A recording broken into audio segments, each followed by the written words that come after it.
Good morning every praise God. എൻ്റെ പേര് മഞ്ജു. ദൈവത്തിൻ്റെ നാമത്തിന് മഹത്വം ഉണ്ടാകട്ടെ. യേശു ക്രിസ്തു സൃഷ്ടാവായ ദൈവമാണ്. ആ സൃഷ്ടാവായ ദൈവത്തിന് നമ്മളെപ്പറ്റിയുള്ള ആഗ്രഹം എന്തെന്ന് വെച്ചാൽ അവനിൽ വസിക്കുന്ന വ്യക്തികളായിരിക്കുക. എന്താ പറഞ്ഞിരിക്കുന്നത്? അത്യുന്നതൻ്റെ മറവിൽ വസിക്കുന്ന വ്യക്തികളായിരിക്കുക, അല്ലേ? അല്ലാതെ നമ്മളുടെ ഇഷ്ടത്തിന് പ്രകാരം ആയിരിക്കുന്ന വ്യക്തികൾ ആകാതിരിക്കുക. അവൻ്റെ സ്നേഹത്തിൽ നമ്മളെ തന്നെ സൂക്ഷിക്കുക എന്നാണ് യൂദാ വഴി നമ്മോട് പറഞ്ഞിരിക്കുന്നത്. അത് നമുക്കുള്ള റെസ്പോൺസിബിലിറ്റിയാണ്. ഹെൽപ്പ് ചെയ്യാൻ വേണ്ടി ഹോളി സ്പിരിറ്റ് ഗോഡ് ഉണ്ട്, അല്ലെ? അപ്പോൾ പിതാവ് നമ്മളിലേക്ക് നോക്കുമ്പോൾ നമ്മളെ ആയിരിക്കരുത് കാണുന്നത്, നമ്മൾ ഒളിഞ്ഞിരിക്കുന്ന യേശുക്രിസ്തുവിനെയാണ് കാണുന്നതെങ്കിൽ നമ്മൾ രക്ഷപ്പെട്ട ജീവിതത്തിൽ, അല്ലെ? അല്ലെങ്കിൽ പ്രശ്നമാണ്. അപ്പൊ അതാണ് എനിക്കിത് സംസാരിക്കാൻ മുമ്പോട്ട് പോകുന്നതിന് മുമ്പ് നമുക്കത് പ്രാർത്ഥിക്കാം. പ്രാർത്ഥിച്ച ശേഷം സംസാരിക്കാം. അത്ര സമയത്ത് നന്ദി പറയുന്നു. Thank you Jesus master God. അങ്ങയുടെ നന്മയ്ക്കായിട്ട് നന്ദി പറയുന്നു. ഞങ്ങൾ തിരക്കിയിട്ട് സ്നേഹത്തായിട്ട് നന്ദി പറയുന്നു. അങ്ങയുടെ വചനത്തിനായിട്ട് നന്ദി പറയുന്നു. ഞങ്ങളോട് സംസാരിക്കുന്നതിനായിട്ട് ഞാൻ നന്ദി പറയുന്നു. പിതാവേ താങ്ക് യു പിതാവേ. അങ്ങയുടെ മകനായിട്ട് ഹോളി സ്പിരിറ്റ് ഗോഡിനായിട്ട് യേശുവിൻ നാമത്തിൽ തന്നെ ആമേൻ. അപ്പോൾ നമുക്കിന്ന് യോഹന്നാൻ എഴുതിയ ലേഖനത്തിലേക്ക് പോകും. ഒന്നാമത്തെ ലേഖനത്തിന്റെ 2ാമത്തെ ചാപ്റ്ററിന്റെ 1 തൊട്ട് 6 വരെയുള്ള വാക്കുകളൊന്ന് വായിക്കാം. ഒന്നാമത്തെ യോഹന്നാന്റെ 2ാമത്തെ ചാപ്റ്ററിന്റെ 1 തൊട്ട് 6 വരെയുള്ള വചനങ്ങളൊന്ന് പെട്ടെന്ന് വായിക്കും. ഇങ്ങനെ പറഞ്ഞിരിക്കുന്നത്: എൻ്റെ കുഞ്ഞുങ്ങളെ, നിങ്ങൾ പാപം ചെയ്യാതിരിപ്പാൻ ഞാനിത് നിങ്ങൾക്ക് എഴുതുന്നു. ഒരുത്തൻ പാപം ചെയ്തു എങ്കിലോ നീതിമാനായ യേശുക്രിസ്തു എന്ന കാര്യസ്ഥൻ നമുക്ക് പിതാവിന്റെ അടുക്കൽ ഉണ്ട്. അവൻ നമ്മുടെ പാപങ്ങൾക്ക് പ്രായശ്ചിത്തം ആകുന്നു. നമ്മുടേതിനു മാത്രമല്ല സർവ്വലോകത്തിന്റെയും പാപത്തിനു തന്നെ. അവന്റെ കൽപ്പനകളെ പ്രമാണിക്കുന്നു എങ്കിൽ നാം അവനെ അറിഞ്ഞിരിക്കുന്നു എന്ന് അതിനാൽ അറിയുന്നു. അവനെ അറിഞ്ഞിരിക്കുന്നു എന്ന് പറയുകയും അവന്റെ കൽപ്പനകളെ പ്രമാണിക്കാതിരിക്കുകയും ചെയ്യുന്നവൻ കള്ളൻ ആകുന്നു, സത്യം അവന് ഇല്ല. എന്നാൽ ആരെങ്കിലും അവന്റെ വചനം പ്രമാണിക്കുന്നു എങ്കിൽ അവനിൽ ദൈവസ്നേഹം വാസ്തവമായി നിറഞ്ഞിരിക്കുന്നു. നാം അവനിൽ ഇരിക്കുന്നു എന്ന് ഇതിനാൽ നമുക്ക് അറിയാം. അവനിൽ വസിക്കുന്നു എന്ന് പറയുന്നവൻ അവൻ നടന്നതുപോലെ നടക്കേണ്ടത് ആകുന്നു. അപ്പോ നാം അവനിൽ ഇരിക്കുന്നവൻ, അവരായിരിക്കുക എന്നുള്ളതാണ് ദൈവത്തിന്റെ ആഗ്രഹം. അപ്പൊ അതിലേക്ക് വരുന്നതിന് മുമ്പായിട്ട് 1-2 വാക്കുകൾ ഇങ്ങനെ പറഞ്ഞു: എൻ്റെ കുഞ്ഞുങ്ങൾ, നിങ്ങൾ പാപം ചെയ്യാതിരിപ്പം ഞാൻ ഇത് നിങ്ങൾക്ക് എഴുതുന്നു. അപ്പൊ 1ാമത്തെ ചാപ്റ്ററിലേക്ക് പോകുമ്പോൾ ഇങ്ങനെ പറഞ്ഞിരിക്കുന്നത്, നമ്മുടെ പാപത്തെ കൺഫസ് ചെയ്യാൻ, ഏറ്റു പറയാൻ തയ്യാറാണെങ്കിൽ, നമ്മൾ ഏറ്റു പറയുകയാണെങ്കിൽ അത് പുറത്തു തരാൻ യേശുക്രിസ്തു എന്താ പറയണേ, റൈച്ചസ് ആണ്, ജസ്റ്റ് ആയിട്ടുള്ള ഗോഡാണ്, അല്ലെ? അപ്പൊ ഫെയ്ത്ത്ഫുൾ ആയിട്ടുള്ള ഗോഡാണ്. അത് യേശുക്രിസ്തു നമ്മളോട് ക്ഷമിച്ചു തരും, പുറത്തു വരും ചെയ്യും. നമ്മളെ എല്ലാ അകൃത്യങ്ങളിലും നമ്മളെ വാഷ് ചെയ്യുകയും ചെയ്യും, അല്ലെ? നമ്മളെ എല്ലാ ക്ലീൻ അല്ലാത്ത നമ്മുടെ സ്വഭാവത്തിൽ നിന്ന് നമ്മളെ വാഷ് ചെയ്ത് നമ്മളെ പരിശുദ്ധരാക്കി തീർക്കുക തന്നെ ചെയ്യും. അത് ദൈവം അത് ചെയ്യും എന്ന് ദൈവം പറയുവാണ്. പക്ഷെ അപ്പൊ പിന്നെ ഇവിടെ അപ്പോസ്തലനായ ജോൺ പറയുവാണ്, നമ്മൾ പാപം ചെയ്യാത്തവരാണെന്ന് പറയുവാണെങ്കിൽ നമ്മൾ ചെയ്യുന്ന എന്താന്ന് വെച്ച് കഴിഞ്ഞാല് യേശുക്രിസ്തുവിനെ കള്ളനാക്കാൻ ശ്രമിച്ചുകൊണ്ടിരിക്കുകയും ചെയ്യുന്നത്. ഒരു വ്യക്തികൾക്ക് പോലും പാപം ചെയ്യാതിരിക്കാൻ സാധിക്കത്തില്ല. പാപം ചെയ്യാതിരിക്കാൻ സാധിക്കുന്ന ആർക്കാന്ന് വെച്ച് കഴിഞ്ഞാൽ കംപ്ലീറ്റ് ആയിട്ട് ഹോളി സ്പിരിറ്റ് ഗോഡിനാൽ കംപ്ലീറ്റ് ആയിട്ട് നയിക്കപ്പെടുന്ന വ്യക്തികൾക്ക് മാത്രമേ ഉള്ളൂ പറ്റത്തുള്ളൂ. നമ്മൾ സ്പിരിറ്റിൽ ആയിരിക്കുന്ന വ്യക്തികൾക്ക് മാത്രമേ അത് പാപം ചെയ്യാൻ സാധിക്കാതിരിക്കത്തുള്ളൂ, അല്ലെ? നമ്മളുടെ ആത്മാവിനെ, അല്ലെ, നമ്മുടെ സ്പിരിറ്റിനെ ഹോളി സ്പിരിറ്റ് ഗോഡ് എന്താ പറയാ, ഹോളി സ്പിരിറ്റ് ഗോഡിന്റെ കൺട്രോളിലായി കഴിയുമ്പം ഹോളി സ്പിരിറ്റ് ഗോഡിന്റെ യേശുക്രിസ്തു എങ്ങനെയായിരിക്കുന്നു അതേ ലെവലിലേക്ക് നമ്മൾ ഓപ്പറേറ്റ് ചെയ്യുക. അതേ വിശ്വാസത്തിൽ, അല്ലെ, ദൈവത്തിന്റെ വിശ്വാസത്തിൽ, ദൈവത്തിന്റെ പ്യൂരിറ്റിയിൽ നമ്മൾ ഓപ്പറേറ്റ് ചെയ്യും. അങ്ങനെയുള്ള വ്യക്തികൾക്ക് എന്താ പറയണേ, പാപം ചെയ്യാൻ സാധിക്കത്തില്ല. അങ്ങനത്തെ ഒരു ജീവിതം വേണമെന്നാണ് പിതാവിന് നമ്മളെ പറ്റിയുള്ള ആഗ്രഹം. അതിനായിട്ടാണ് നമുക്ക് പുതിയ ജീവൻ തന്നിരിക്കുന്നത്, അല്ലെ? പഴയതെല്ലാം പോയി പുതിയത് വന്നെന്ന് പറഞ്ഞിരിക്കുന്നത്. അപ്പൊ യേശുക്രിസ്തുവിന്റെ DNA ആയിട്ട് നമ്മൾ വീണ്ടും ജനിച്ചിരിക്കുന്നത്. അങ്ങനെയാകുമ്പോ യേശുക്രിസ്തുവിനെ പോലെ ആയിത്തീരണം എന്നാണ് പിതാവ് നമ്മളോട് പറയുന്നത്. അപ്പൊ ഇവിടെ പറയാം, ഇനി എന്താ പറയണത്, നമ്മൾ പാപം ചെയ്യാതിരിക്കാൻ, നമ്മളുടെ പാപം ചെയ്യുകയൊക്കെ ചെയ്യുന്ന എപ്പോഴും നമ്മള് ജഡത്തിന്റെ സ്വഭാവത്തിൽ ഓപ്പറേറ്റ് ചെയ്യുമ്പോൾ, നമ്മുടെ കാർണൽ നേച്ചറിലായി കഴിയുമ്പോഴാണ് ഇങ്ങനെയൊക്കെ പ്രശ്നം വരുന്നത്. അപ്പൊ അങ്ങനെ പാപം ചെയ്യാതിരിക്കുന്നതുകൊണ്ട് നമ്മള് നമ്മുടെ ജഡത്തിന്റെ സ്വഭാവത്തിൽ ജീവിക്കാതിരിക്കുന്നതിന് വേണ്ടിയാണ് എല്ലാ ലേഖനങ്ങളൊക്കെ നമുക്ക് എഴുതി തന്നിരിക്കുന്നത്, അല്ലെ? നമ്മളത് മനസ്സിലാക്കുന്ന അതിനനുസരിച്ച് ജീവിക്കുന്നതിനും വേണ്ടി. ഇനി പറയും ഇവിടെ, ഇനി എങ്ങാനും നമ്മളൊരു പാവം ചെയ്തു പോയി കഴിഞ്ഞാല് നമ്മൾക്ക് വേണ്ടി വാദിക്കാൻ നീതിമാനായ യേശുക്രിസ്തു ഉണ്ട്. യേശുവിന്റെ രക്തം മതിയായതാണ്, അല്ലെ എന്ന് പറയാം. എന്നാൽ യേശുക്രിസ്തുവിന്റെ കാര്യസ്ഥൻ നമുക്ക് പിതാവിന്റെ അടുക്കലുണ്ട്, അല്ലെ? നമുക്ക് വേണ്ടി വാദിക്കാൻ യേശുക്രിസ്തു എന്ന ഒരു കാര്യസ്ഥൻ നമ്മൾക്ക് വേണ്ടി ഉണ്ട് എന്ന് പറഞ്ഞിരിക്കുകയാണ്. അവൻ നമുക്ക് വേണ്ടി തന്നെയുള്ളതല്ല, ലോകത്തിന് മൊത്തം പാവത്തിനായിട്ട് വന്നിരിക്കുന്നതാണ്. ഇനി അപ്പോ ഇതൊക്കെ ഇപ്പൊ പറയേണ്ട കാര്യം എന്താന്ന് വെച്ചാൽ, നമ്മൾ പാപം ചെയ്യരുതെന്നും നമ്മൾ യേശുവിലായിരിക്കുന്നവരായിരിക്കണം എന്നും ദൈവം ആഗ്രഹിക്കുന്നു. അതാണ് ദൈവത്തിന്റെ ദൈവഹിതം, അതാണ് ആഗ്രഹം തന്നെയാണ്. ദൈവത്തിന്റെ ഹിതം അതാണ്, വില്ല്, അല്ലെ? ദൈവത്തിന്റെ വില്ല് എന്ന് പറഞ്ഞ അത് തന്നെയാണ്. അപ്പൊ അതിനു വേണ്ടിയാണ് നമ്മൾ പറഞ്ഞിരിക്കുന്നത്. പാപം ചെയ്യാതെ, പാപം നമ്മൾ ചെയ്ത് കഴിഞ്ഞ് ദൈവത്തിന്റെ അകലത്തിലായി പോകും. അപ്പൊ പാപത്തിന്റെ കൂലി എന്ന് പറഞ്ഞ മരണമാണ്. അപ്പൊ ആ മരണത്തിലേക്ക് ഇനി നമുക്ക് പോകാൻ സാധിക്കത്തില്ല.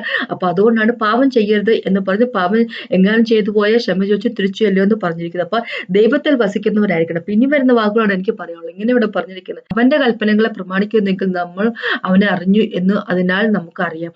അവനെ അറിഞ്ഞിരിക്കുന്നു എന്ന് പറയുക അവന്റെ കൽപ്പനകളെ പ്രമാണിക്കാതിരിക്കുകയും ചെയ്യുന്നവർ കള്ളന്മാർ ആകുന്നു. എന്നാൽ ആരെങ്കിലും അവന്റെ വചനം പ്രമാണിക്കുന്നുവെങ്കിൽ അവനിൽ ദൈവസ്നേഹം വാസ്തവമായി തികഞ്ഞിരിക്കുന്നു, അവനിൽ നാം ഇരിക്കുന്നു എന്നതിനാൽ നമുക്ക് അറിയാം.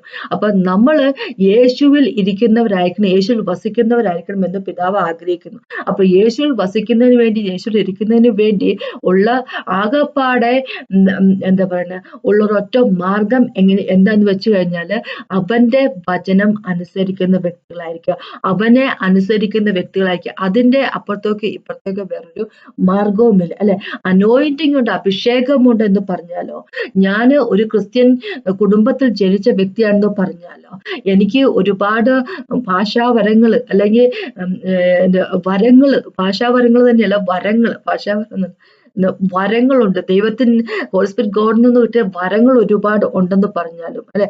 സ്പിരിച്വൽ വരങ്ങൾ എനിക്ക് ഒരുപാട് ഉണ്ടെന്ന് പറഞ്ഞാലോ, ഞാൻ വലിയ പ്രോഫസി ചെയ്യുന്ന ആളെന്ന് പറഞ്ഞാലോ, അല്ലെ? ഭയങ്കര അനോയിന്റിങ് ആണെന്നോ, എന്താ ചർച്ചിലൊക്കെ പോകുന്ന എല്ലാ ആഴ്ചയും ഒറ്റ ആഴ്ച പോലും വിടാതെ പോകുന്ന ആളെന്ന് പറഞ്ഞിട്ടോ ഒരു കാര്യവുമില്ല. അതൊന്നുമല്ല ക്വാളിഫിക്കേഷൻ ഫാക്ടർ ദൈവത്തിലായിരിക്കും, യേശുക്രിസ്തുവിൽ ആയിരിക്കുന്നതിന് വേണ്ടി, അല്ലെ?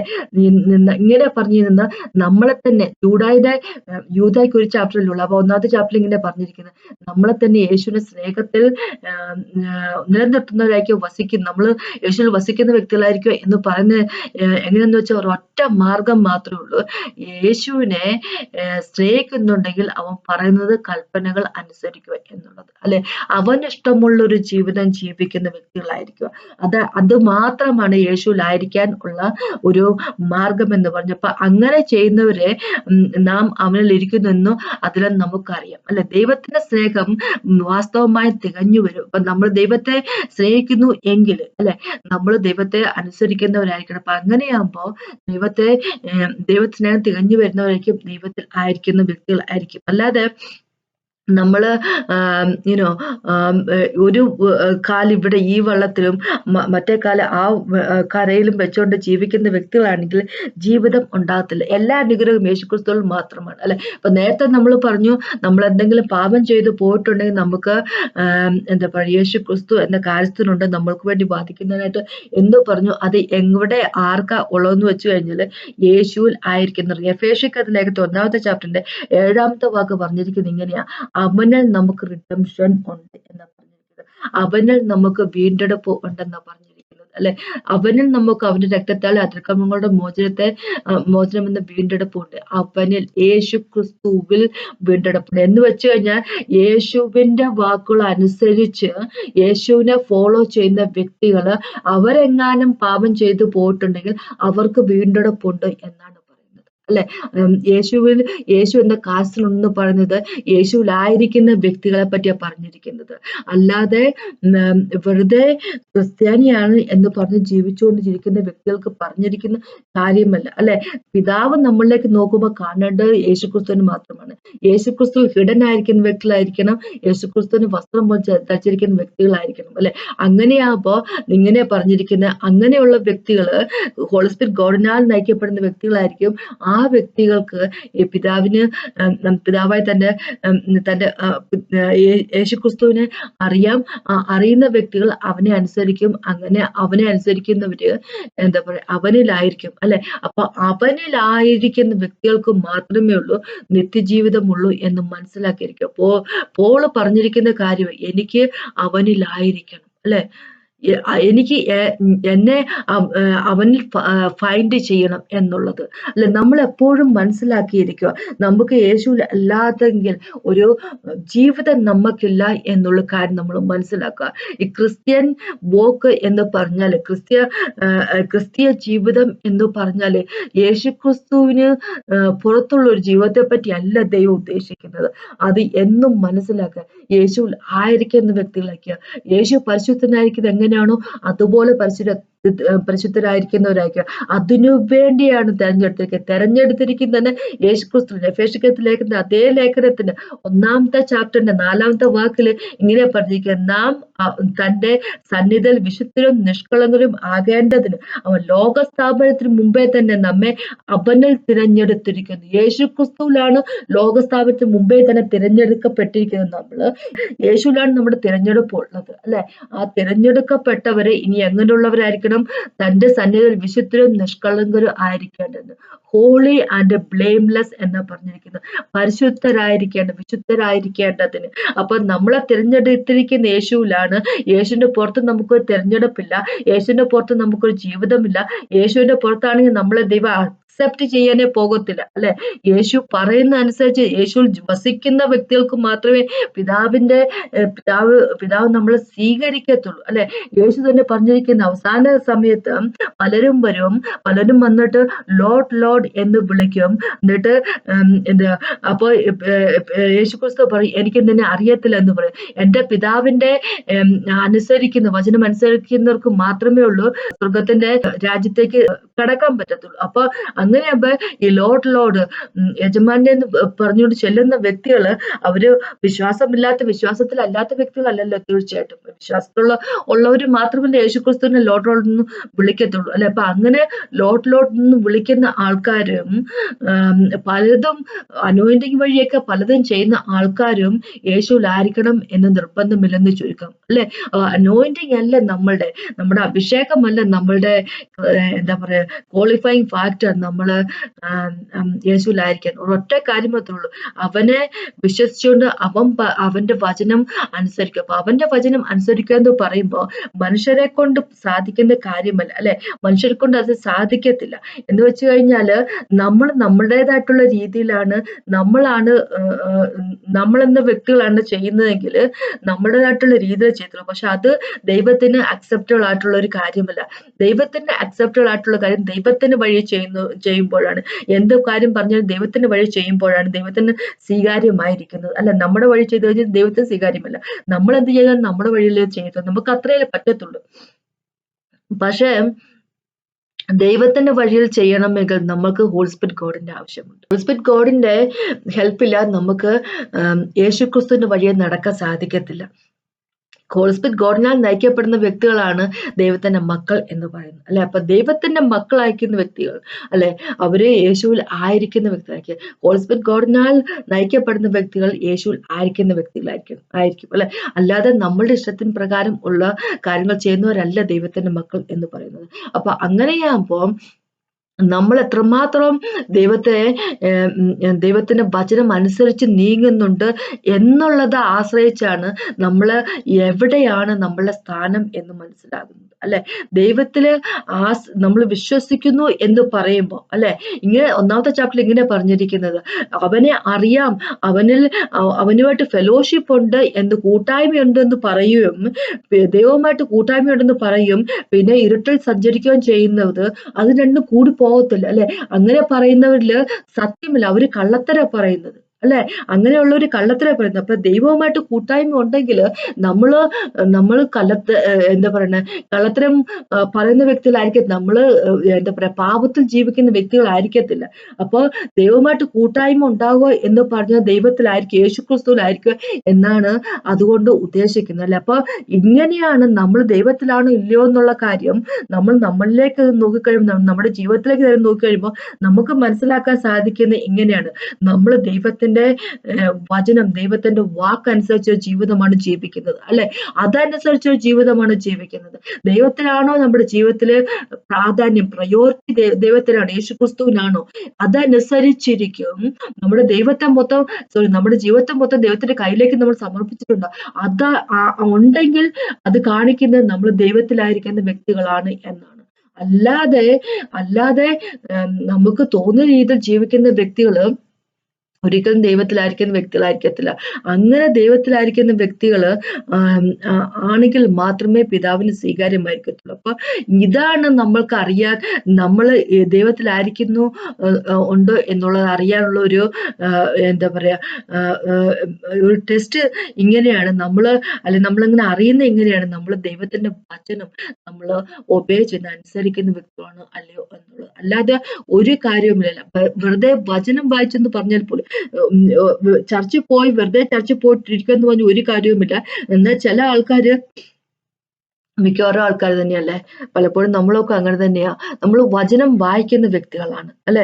വർഷിപ്പ് ചെയ്യുന്ന വ്യക്തികളാണ്. പക്ഷെ എത്ര പേര് വചനം അനുസരിക്കുന്ന വ്യക്തികളുണ്ട്? യാക്കോബിൽ ഇങ്ങനെ ഇരിക്കുന്നത്, 1-ാമത്തെ ചാപ്റ്റർ 22-ാമത്തെ വാക്ക് ഇങ്ങനെ പറഞ്ഞിരിക്കുന്നത്, നമ്മൾ വെറുതെ വചനം വായിച്ചു വിടുന്ന വ്യക്തികളാണെങ്കിൽ, അത് വചനം ചെയ്യാതിരിക്കുന്ന വ്യക്തി വെറുതെ വായിച്ചു വിടുന്ന വ്യക്തികളാണെങ്കിൽ നമ്മൾ നമ്മളെ തന്നെ ചതിക്കുന്ന വ്യക്തികളാണെന്ന് പറയുന്നത്. അപ്പൊ അങ്ങനെ ഉണ്ട്, അല്ലെ? മിക്കവാറും ആൾക്കാർ ചതിക്കുന്നവര്, അല്ലെ? എന്ന് വെച്ച് കഴിഞ്ഞാൽ വചനം വായിക്കുന്ന ആൾക്കാരാണ്.